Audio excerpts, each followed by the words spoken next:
Hey guys,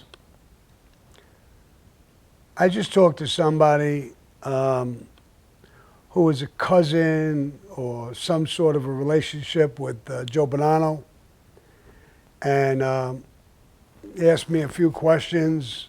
Brought up the story and the history of Joe Bonanno. I thought you guys might be interested in this story. First of all, Joe Bonanno was around before my time. I was a kid. I saw him in the neighborhood a few times. I got the story from Tato originally. Joe Bonanno and Magadino, another boss, did some sort of conspiracy to take out a boss or two and take over everything. They got caught up in their little plot. And a contract came out to kill them. Joe Bonanno went on the lam. Years ago it came out he was on the lam from the police, but he wasn't. He was on the lam from the mafia about being killed. His son Salvatore Bonanno stayed around. He was the consigliere of the family at that time. He really wasn't well liked. He had a terrible attitude towards people. And he wound up getting shot while Joe Bonanno was on the lam. They tried to kill him. He survived the shooting, and Joe Bonanno came back off the lam and went to a commission meeting. In the commission meeting, he was told that he would get a pass on his plot, his plans, but he would have to get out of New York and take his son with him. So Joe Bonanno agreed and left with his son. He was a pretty good guy. The guys around him liked him, a couple of made guys, and they actually left with him. And they went down to Tucson, Arizona. He had a lot of money. He bought some cotton farms, some dairy cow farms, a whole bunch of things. And he lived his life out in exile in Arizona.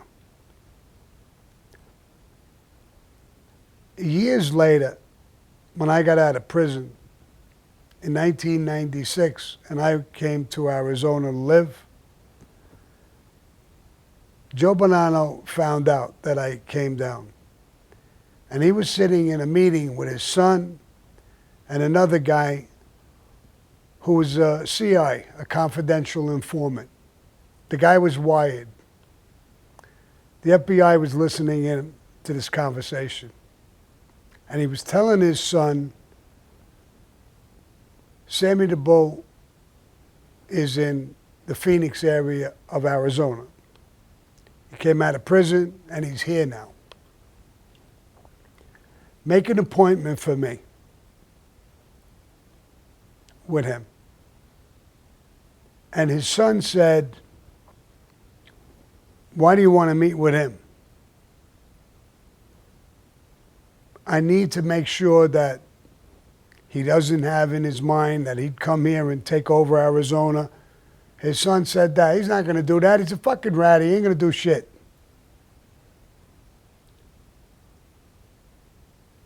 Joe told his son, you never want to grow up. You never want to learn. I don't care what he did. This guy's a serious dude. He's a killer. If he wants to take over Arizona, some of us are going to wind up in the trunk of a fucking car. That's how he'll take over Arizona. While this is being said, the informant is sitting with them.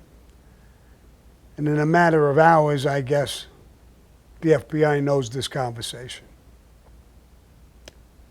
He bypasses his son and he sends somebody, one of his close people, to talk to me. He came down, this guy, and said, Joe would like to meet with you, Joe Bonanno. And he basically tells me why.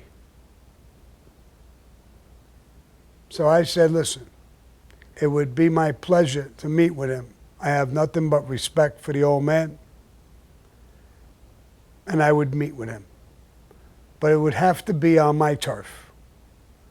But there's no meeting that's necessary. I have no intentions of taking over Arizona. I have no intentions of hurting him or his family. The only interest I have is me and my family.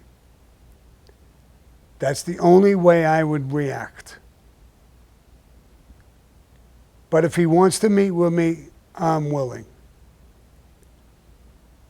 The guy says, okay, I'll come back to you. And he left. He did get back to me. And he told me, Joe appreciates your message and that you're showing respect for him. And there's no meeting that's necessary. If that's the way you feel, then he doesn't have a problem with it. He said, you also mentioned that you were concerned with you and your family. Well, he wants you to know if there is a problem, anybody gives you a problem, you or your family, send him a message and he'll help you. I said, thank you. Tell him thank you very much. And I feel the same exact way. If he ever needs me for anything, give me a holler. I never did meet with Joe Bonanno. But I did get a message from the FBI. I got a call. And they told me, Sammy, you were going to meet with Joe Bonanno? I said, yes, I was. Why? And how do you know?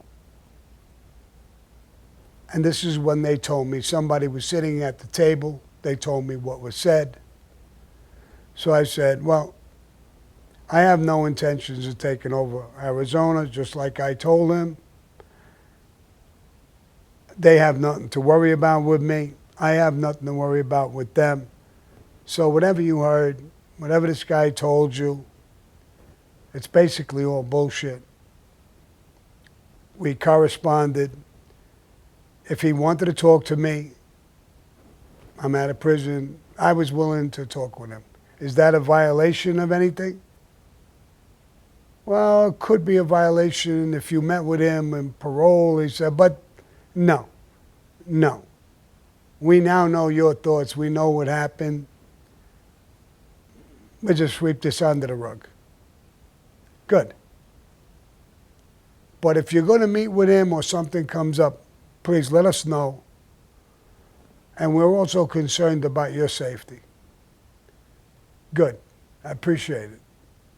But I could take care of myself. I appreciate it. You put me in the program for a while. I'm not in the program anymore. I'm a grown man, bro. Don't worry about me all that much. And I have no intentions of doing anything illegitimate or hurting anybody or doing anything like that. If that's what you think, get that out of your head. That's not going to happen. The conversation was over, and that's the conversation I had with this guy today, basically. He was super happy to hear that. So it made me think you guys might enjoy hearing that. This is actually proof in the pudding. I went to prison. I came back out.